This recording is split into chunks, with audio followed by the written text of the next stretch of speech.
우리나라에 정치하는 사람들이 말을 잘못해가지고 그것 때문에 논란이 된 그런 일들이 많이 있었죠. 대표적인 정치하는 사람들, 지금 모 야당 대표가 옛날에 가족에게 욕을 했다가 이게 두고두고 회자가 되고 또 문제가 되고 있죠. 그런가 하면 작년 9월에 대통령이 국제외교석상에서 이상한 말 한마디를 했는데 그 말이 논란이 돼가지고 온 국민들이 이게 무슨 말이냐 하고 테스트를 해야 했던 그런 적도 있었습니다. 그게 아직도 안 끝나가지고 일주일 전에 재판에서 2심 재판 후에 판사가 자기도 도저히 못 알아듣겠다 그런 얘기를 했다고 그래요. 말이라는 게 참 무서운 거고 참 중요한 거죠. 하나님께서 우리들에게 굉장히 귀한 도구를 주셨죠. 정말 없어서는 안 될 도구를 주셨는데 그게 바로 말이죠. 말이 얼마나 소중한 것인지 모릅니다. 그런데 이 말이 때로 잘못 사용하게 되면 또 문제가 되고 그렇게 되지요. 말 한마디가 우리말에 천냥빚을 갚는다는 말도 있는데요. 말 잘하면 사람의 영혼을 살릴 수도 있고 잘못하면 죽일 수도 있습니다. 말이 그만큼 무서운 거죠. 우리 속담에 말이 씨가 된다 하는 말이 있는데 사실 말이 무슨 씨가 되긴 되겠습니까? 말이 사실은 아무 힘이 없는 거거든요. 말이 씨가 될 수는 없거든요. 그런데 이제 앞에 걱정되는 어떤 일이 있을 때 어떤 사람이 좀 좋지 않은 부정적인 걱정스러운 얘기를 하게 되면 그러면 그 말이 씨가 된다고 못하게 하지요. 이유는 그 걱정스러운 이야기, 부정적인 이야기가 주변 사람들에게도 부정적인 감정을 불러일으키기 때문에 그 일을 해나가는 데 있어서 아무래도 긍정적인 생각을 갖고 하는 것보다는 훨씬 더 좋지 않은 결과를 가져올 위험성이 많죠. 만약 그래서 정말로 걱정스럽고 부정적인 얘기를 했다가 주변 사람들에게 좋지 않은 분위기를 유발해서 다 같이 걱정하다가 일을 망쳐놓게 되면 그거야말로 말이 씨가 되는 결과를 가져오고 말 겁니다. 말 자체는 사실은 아무 힘이 없습니다. 하지만 그 말이 다른 사람들의 마음에 영향을 줄 수 있기 때문에 다른 사람의 행동에 영향을 줄 수 있기 때문에 그 말이 엄청난 힘을 갖게 되는 겁니다. 그래서 말이 굉장히 중요하죠. 장자방이라는 사람이 있죠.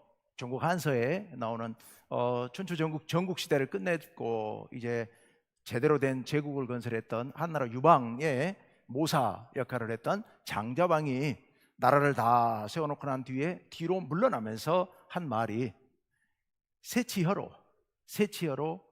임금의 머리 위에까지 올라가서 있었으니 평민으로서 올라갈 수 있는 가장 높은 곳까지 올라갔다. 그러니 나는 이제 더 이상 여기 있으면 안 되겠다, 물러나겠다 해서 물러나면서 그런 말을 했던 것이 한서에 기록이 되어 있습니다. 전국시대 그 무서운 시절에 온통 전쟁통인 그 세상 가운데서 자기는 몸이 연약해서 전쟁터에 나가서는 아무 역할도 할 수 없는 사람인데 이 말을 가지고 새치혀로 왕을 움직여서 황제로 세웠으니 자기는 할 일 다 했다, 뭐 이런 얘기가 되겠죠.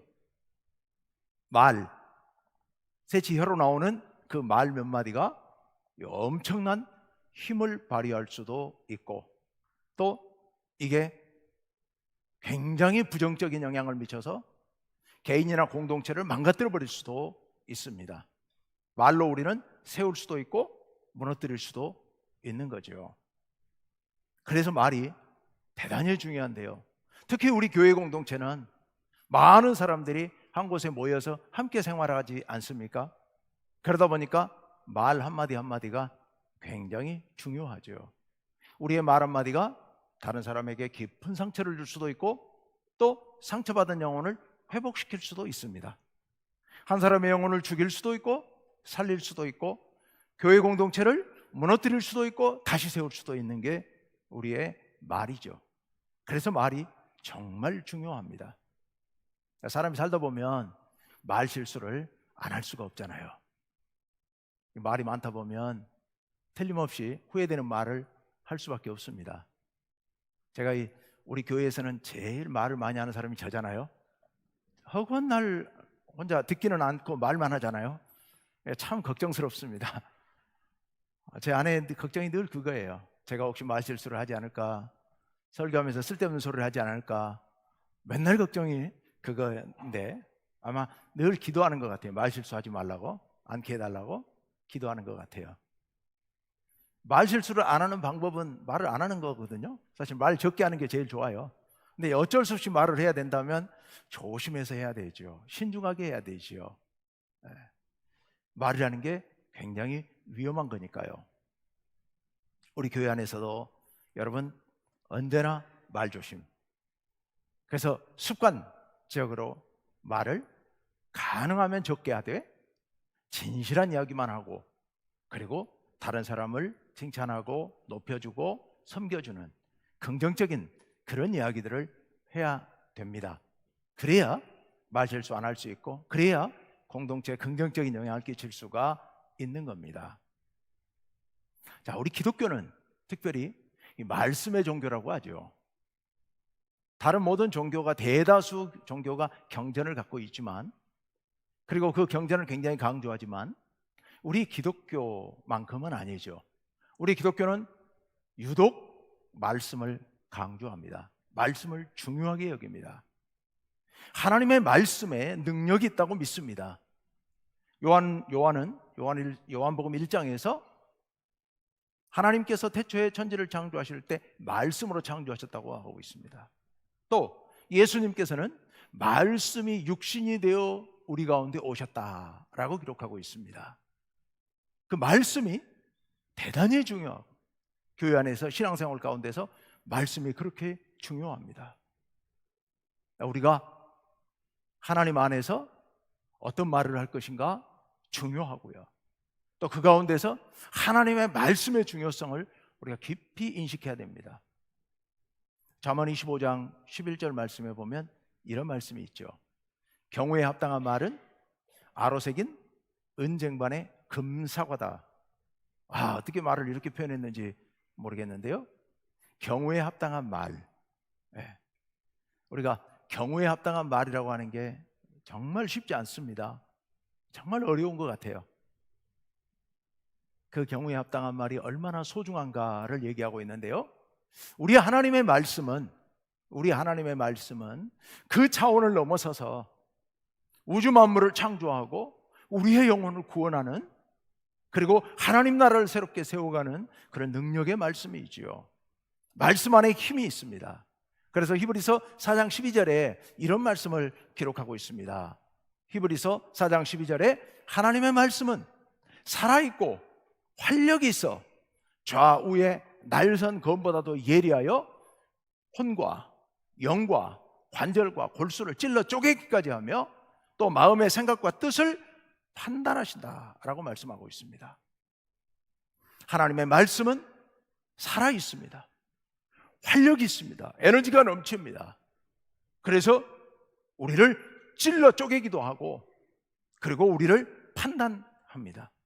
이게 하나님의 말씀이죠. 하나님의 말씀의 힘, 하나님의 말씀의 능력. 그런데 하나님의 말씀이 어떤 능력을 갖고 있느냐, 구체적으로 하나님 말씀은 어떤 능력을 갖고 있느냐, 오늘 본문 말씀에 보면 이런 말씀이 있습니다. 이사야 55장 11절 말씀에 우리 이렇게 기록하고 있죠. 오늘 봉독한 말씀의 가장 중심 부분이 바로 이 11절 말씀인데요, 우리 다 함께 읽어봅시다. 시작. 내 입에서 나가는 말도 이와 같이 헛되이 내게로 돌아오지 아니하고 나의 기뻐하는 뜻을 이루며 내가 보낸 일에 형통함이니라. 아멘.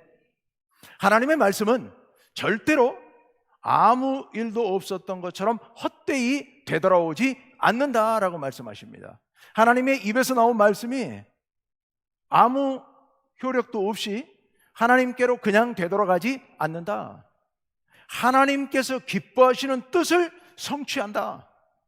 그리고 내가 보낸 일, 하나님의 말씀 가운데 실린 하나님의 뜻, 그것에 형통할 것이다. 라고 말씀하고 있습니다. 이 말씀에 비유를 든 말씀이 바로 앞에 10절 말씀이거든요. 10절에 이렇게 말씀하고 있습니다. 이는 비와 눈이 하늘로부터 내려서 그리로 되돌아가지 아니하고 땅을 적셔서 소출이 나게 하며 싹이 나게 하여 파종하는 자에게는 종자를 주며 먹는 자에게는 양식을 줌과 같이 했습니다. 하늘에서 내리는 비와 눈이 이 땅 가운데서 그냥 흘러가 버리는 빗방울은 한 방울도 없다. 뭔가 일을 이루고 결과를 도출하고 그리고 흘러간다라는 그런 말씀이지요. 이번에 홍수가 나서 비가 많이 와서 홍수가 나고 많은 사람들이 피해를 입고 했습니다만은 어쨌든 그 비가 어떤 형태로든지 이 땅에서 뭔가를 이루고 그리고 다시 바다를 통해 하늘로 증발해서 올라가겠죠.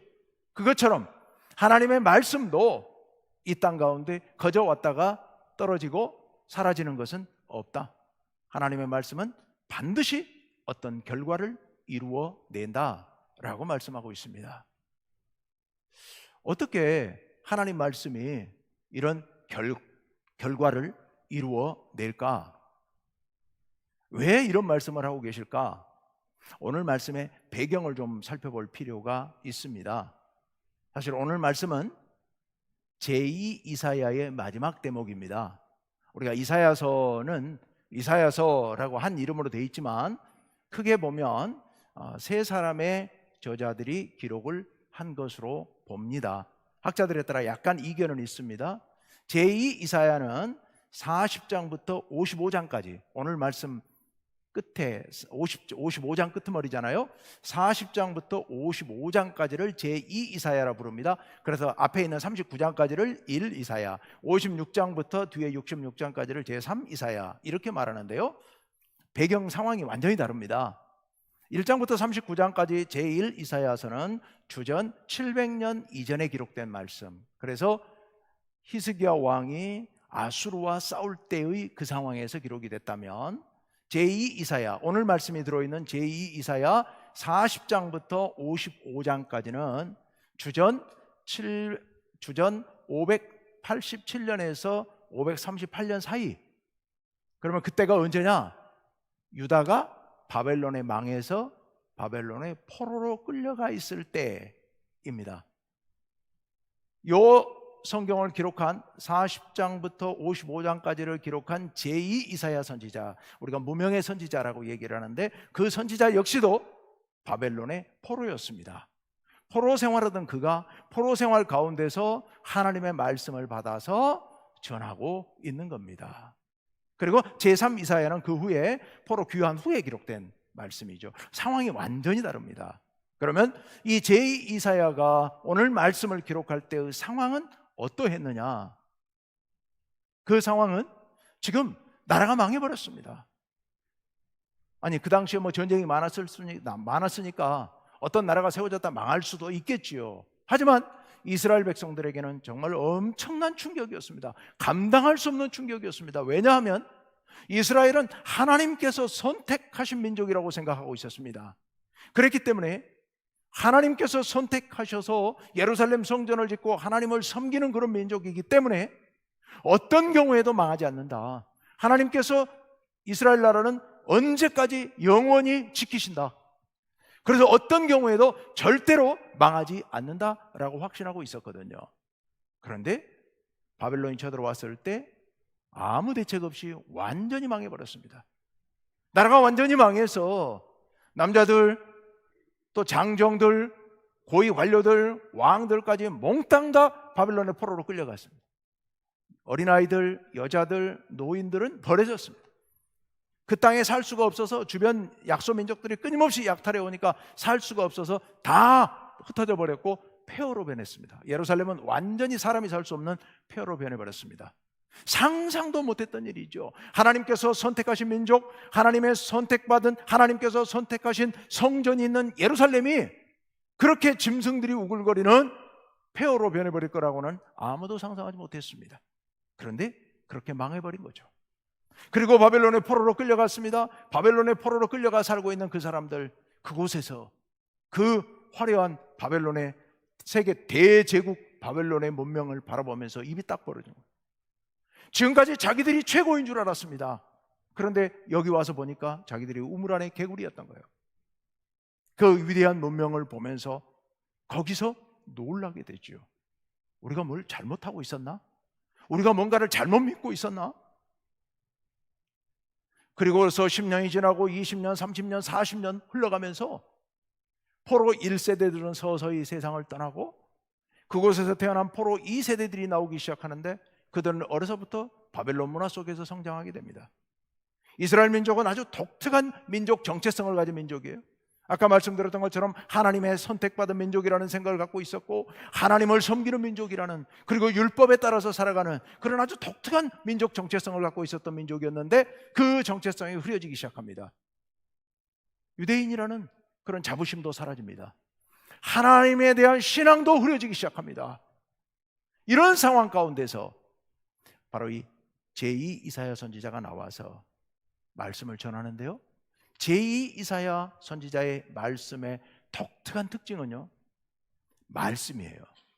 그래서 제2 이사야 말씀이 시작되는 이사야 40장 8절에서부터 이런 말씀, 첫 대목의 결론적인 부분인데요, 이런 말씀이 있습니다. 우리가 잘 아는 말씀이죠. 다 같이 한번 읽어보죠. 시작.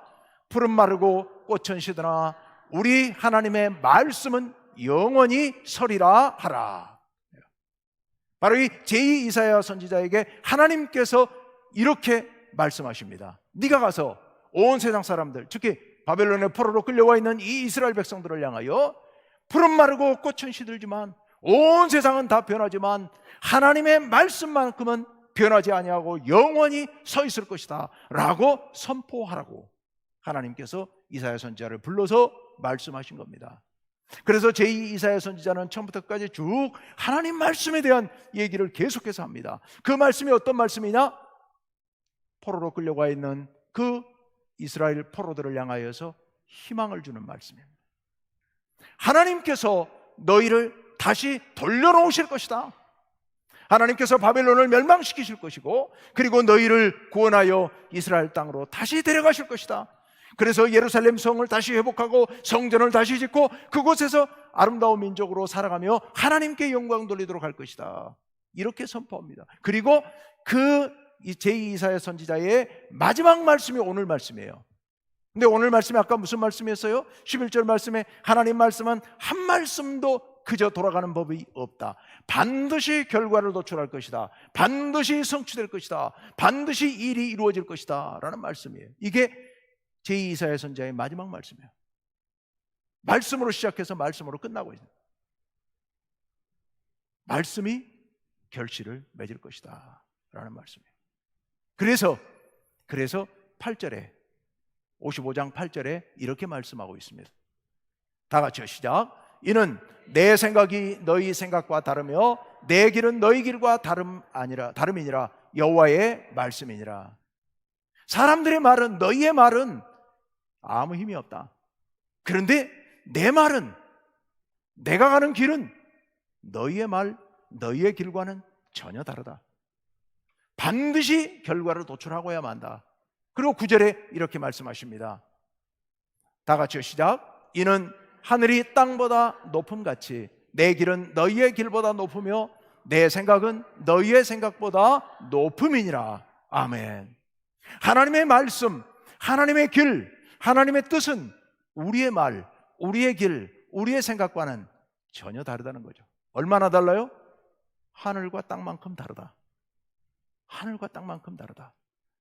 하늘이 땅보다 높음같이, 즉 우리의 말과 행동은 아무 힘이 없지만 하나님의 말씀은 힘을 갖고 있다는 겁니다. 반드시 이루어진다. 반드시 결과를 도출한다 라고 말씀하고 있습니다.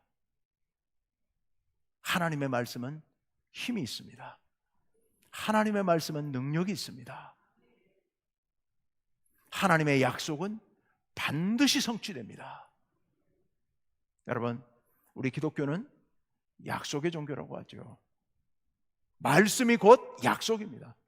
그래서 성경이 구약과 신약이잖아요. 옛 약속과 새로운 약속. 성경은 처음부터 끝까지 하나님의 약속이 어떻게 성취되는지를 기록하고 있습니다. 수많은 약속들을 하셨죠.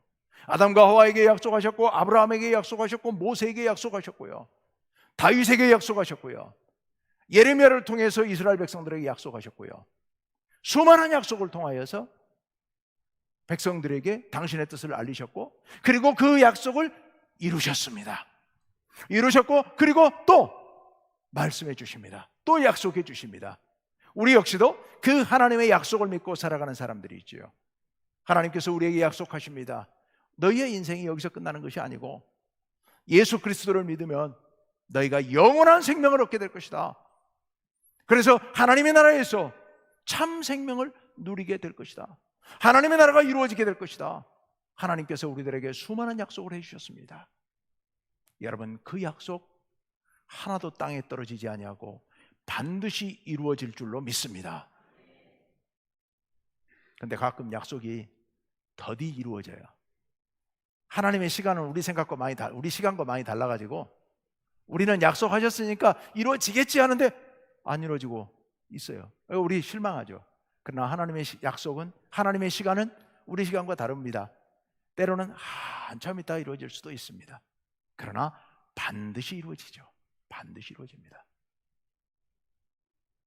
제가 목회를 하겠다고 했던 게 18살 때였거든요. 그런데 신학교를 간 게 44살 때 갔거든요. 18살 때 제가 신학을 해야 되겠다라고 생각하면서 내가 40대 중반에 신학을 하겠다 이 생각을 한 게 아니고요, 바로 가려고 그랬었죠. 그래서 대학교를 가고 공부를 하다 보니까 이제 좀 생각이 바뀌어가지고, 생각이 달라져가지고 안 갔어요. 그러면서 제가 친구들에게 그런 약속을 했습니다. 내가 좀 이따 가마, 언젠가 때가 되면 내가 다시 생각해 보마, 이렇게 얘기를 했거든요. 그리고서 이제 제 마음대로 이렇게 살아가고 있었습니다. 처음에는 내가 언젠간 가야지 라고 생각했었는데요, 이게 5년이 지나고 10년이 지나니까 서서히 흐릿해가지고 잊어버렸거든요. 잊어버렸다는 게 잊고 살았거든요. 잊고 살았어요. 왜냐하면 뭐 결혼했고 자녀들도 있고 또 직장도 있고 뭐 아무 어려움 없이 잘 살아가고 있고 교회에서 뭐 나름대로 열심히 봉사하고 있고 이러니까 이만하면 됐지라고 생각을 하고 사실은 잊어버리고 있었던 거예요. 그런데 어떤 계기가 됐을 때 제가 생각을 떠올렸고, 가야 되겠구나 라고 생각을 하고 그제서 결단을 하고 가게 됐는데 그때만 해도 쉬운 일은 아니었거든요. 왜냐하면 가정적인 여러 가지 환경도 그랬고 또 학교 들어가기도 어려웠고, 지금하고는 또 달라서 굉장히 어려웠던 때이거든요. 들어가기가, 시험이 굉장히 어려웠던 때인데, 그런데 놀라운 것은 제가 결단하고 시작을 하니까 일사천리로 진행이 됐어요. 그리고 목회를 시작해서 이렇게 이 자리까지 오는데요, 제가 같이 공부했던 동기들은 이제야 담임 목사로 나가는 친구들도 있고 또 이제 개척하는 친구들도 있고 뭐 이제 그럴 때거든요. 그러고 있거든요.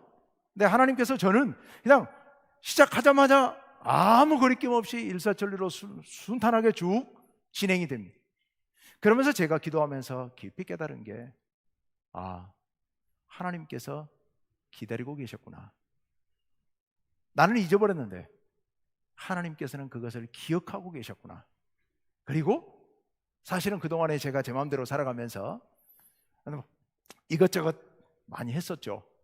그런데 하나하나가 되돌아서 보니까 하나하나가 다 준비하는 과정이었어요. 하나님께서 저를 준비시켜 주셨던 거예요. 이렇게 살게 만들고 저걸 경험하게 만들고 이런 공부를 하게 만들고 저런 공부를 하게 만들고, 그게 다 모여서 목회 준비시키셨던 거예요. 제가 저만 몰랐을 뿐이죠. 우리 하나님께서 계획하신 것은 반드시 이루십니다. 반드시 이루어 가세요. 하나님의 뜻은 절대로 땅에 떨어지지 않습니다. 그런데 여러분, 하나님께서 당신의 뜻을 이루시는데 그 뜻을 어떻게 이루실까요? 하나님께서 당신의 계획을, 당신의 말씀을 이루어 가시는데 어떻게 이루실까? 하나님의 말씀에 어떤 마법적인 능력이 있어가지고 어떤 신통한 능력이 있어가지고 그 말씀이 이루어지는 게 아닙니다. 하나님의 뜻은 그렇게 이루어지지 않습니다. 그러면 어떻게 하나님의 뜻을 이루실까요? 오늘 말씀 이사야 55장 6절 말씀을 우리 같이 한번 읽어봅시다. 시작. 너희는 여호와를 만날 만한 때에 찾으라. 가까이 계실 때에 그를 부르라. 오늘 이 말씀, 하나님의 말씀이 반드시 이루어진다고 하는 이 말씀을 하시기 전에 그 말씀을 시작하실 때 바로 이 말씀을 하십니다. 너희는 누구요? 바벨론의 포로로 끌려와 있는 그들을 향하여서 너희는 만날 만한 때에 여호와를 찾으라. 가까이 계실 때, 여호와께서 가까이 계실 때 그를 부르라. 그럼 여기 만날 만한 때는 언제고 가까이 계실 때는 언제겠어요? 지금요. 지금 너희가 나를 찾으라. 지금 너희가 나를 만날 만한 때이고, 지금 너희 옆에 내가 가까이 있으니 나를 찾으라 라고 말씀하십니다. 왜 하나님께서 하나님의 말씀이 이루어진다고 말씀하시기 직전에 너희는 나를 찾으라 라고 말씀하셨을까요? 하나님께서는요, 사람을 통해서 일을 이루십니다. 사람을 통하여 말씀이 성취되게 하십니다. 어떻게 사람을 통해 말씀이 성취되게 하실까요? 그 사람이 하나님의 말씀을 듣고 아멘으로 믿고 받아들이고, 그리고 그 말씀에 순종하고 결단하고 그 말씀을 따라 행함을 통하여서 하나님 말씀이 이루어지게 하십니다. 마법으로 하시는 게 아니에요. 하나님께서 아브라함을 부르셔서 많은 민족들에게 복을 주시려고 했습니다. 하란에 살고 있던 아브라함을 하나님께서 데려다가 갑자기 높이 올리셔가지고 많은 사람들의 복을 주어라, 네가 복이 되어라, 이게 아니었어요. 하나님께서 아브라함을 가나안 땅으로 불러내시고 평생토록 고생하면서 하나님과 함께 동행하게 하셔요. 그 동행하는 하나님의 부르심에 순종에 응답해서 순종하고 하나님 앞에 헌신했던 그 아브라함의 헌신을 통하여서 하나님께서는 그를 복으로 삼아 주십니다. 그를 통해서 많은 민족이 복을 받도록 하나님께서 인도해 주세요. 하나님께서 애굽에서 고생하고 있던 이스라엘 민족들을 뚝 떠서 가나안 땅으로 옮기실 수 있었습니다. 하나님께서 그렇게 하지 않으셨습니다. 저 미디안 광야에서 양을 치던 나이가 80이 된 노인 모세를 데려다가 네가 애굽에 가서 저 바로와 싸워서 이스라엘 백성들을 해방시켜 데려오라 라고 말씀하시죠. 모세가 결국 하나님 앞에 순종하고 헌신할 때 그 모세의 입을 통하여, 모세의 지팡이를 통하여, 모세의 걸음을 통하여서 바로를 이기고 거기 이스라엘 백성들을 끌어내고 홍해를 건너 광야를 지나 가나안 땅까지 들어가도록 하나님께서 인도하셨다고 하는 사실입니다. 모세의 헌신을 통하여 당신의 뜻을 이루십니다. 하나님께서 하나님의 명령을 어기는 유다 민족들, 우상 숭배하고 하나님 뜻 따르지 않고 자기 마음대로 행하는 유다 민족들에게 하나님께서 청천벽력 같은 말씀으로 온 백성들을 깜짝 놀라게 만들어서 회개하게 하시는 게 아니라 저 연약한 어린 예레미야를 불러다가 네가 내 말을 좀 전해라. 예레미야가 아니 저같이 어리고 약한 애가 뭘 어떻게 합니까? 걱정 말고 내 말만 전하라. 그래서 예레미야가 평생 고생하면서 핍박받으면서 돌멩이 맞아가면서 감옥에 갇히면서 그렇게 복음을 전하지 않습니까? 말씀을 전하지 않습니까? 그 예레미야의 헌신을 통하여 하나님께서는 유대 민족들이 나아갈 길을 보여주셨고 결국 포로로 갔다가 돌아올 수 있는 그런 길을 열어놓게 하십니다.